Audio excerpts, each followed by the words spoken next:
And we start with matters of faith. Today, Cardinal Stephen Brislin will lead the Chrism Mass in Johannesburg. It's his first with local priests and deacons.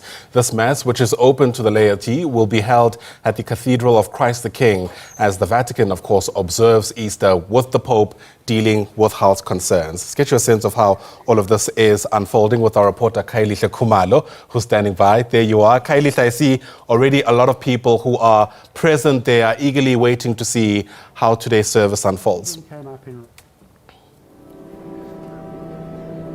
Well, undoubtedly, and quite a very important moment here in these very hallowed alleys as we're just waiting with anticipation for that all-important service. So a very important moment for the Christian community all over the world as they're observing what is known as the Holy Week, and of course coming in the context of a very tough time for the Catholic community all over the world. We've seen a raft of prayers for Pope Francis, really just calling for his spent a considerable amount of time in Khayelihle Hospital in Rome, and thankfully is out now on the mend. But joining us now about the significance of this time is, of course, Father Russell Pilot. Of course, thank you so much indeed, Father, for your time. Obviously, we can see the congregants are here looking forward to the service, but just once again jog our memories about the significance of this period.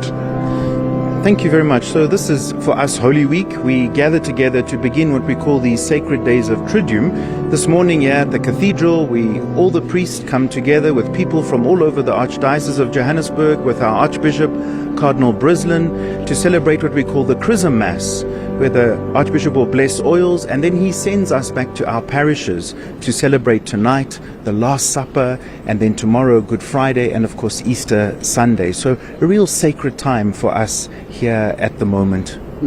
Certainly, Father, very sacred time, but coming on the backdrop of a very tough time for your members, where you've been praying for Pope Francis as he's still on the mend, with a very, very incredibly tough time. But we've seen him making a very first public appearance. Obviously, it's quite a very moment for your members. Tell us about your thoughts of this particular moment, as you have been really just invoking the Spirit of mighty God to protect the Pope.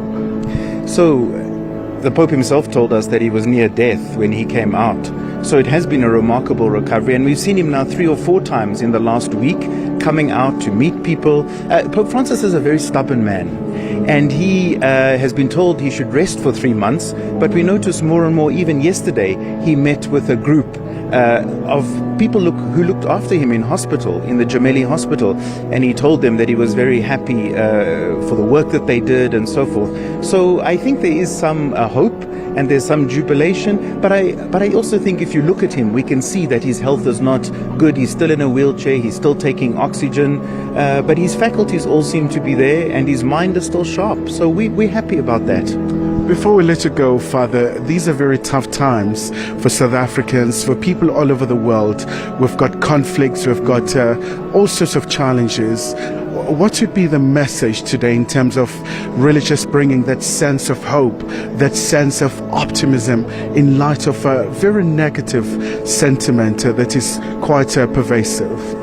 Kaya, you're absolutely right. We live in a very divided world, and I think one of the things that we as religious people should be doing is try to break down the barriers. We see, for example, this huge movement to throw migrants out of countries. How is it that we get to know people, their hopes, their aspirations? Because I think when we know human beings, this enkindles in us a hope that we know real people.